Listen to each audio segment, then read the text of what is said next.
Muçi Shaljani, i cili u plagos në atentatin ndaj Gilmando Danit më 11 nëntor në rreth rrotullimin e Rinasit, ka ndruar jetë mbrëmjen e dieshme në spitalin e traumës, ku ndodhej prej 4 ditësh. Shaljani, i njohur me mbiemrin Sheqeri, u plagos me 10 plumba, 2 prej të cilëve në kokë. Sheqeri ishte shoferi Gilmando Danit, ndërsa prej disa muajsh ishte emëruar dhe oficer i Agjencisë së Mbikëqyrjes Policore. Kujtojmë se viktime e atentatit mbeti shtetasi Gilmando Dani, i njohur si krahu i djathtë i Emiliano Shullazit.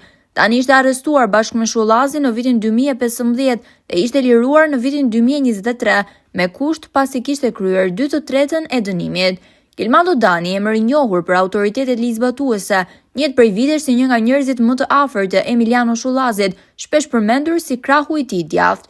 Edhe pse ndaj tij nuk janë ngritur akuzat të rënda ndër vite, prania e tij në disa episode të përbashkëta me Shullazin dhe në ngjarje të natyrës kriminale e kanë bërë figurë të dyshuar dhe të monitoruar vazhdimisht nga policia. Informacion shtesë.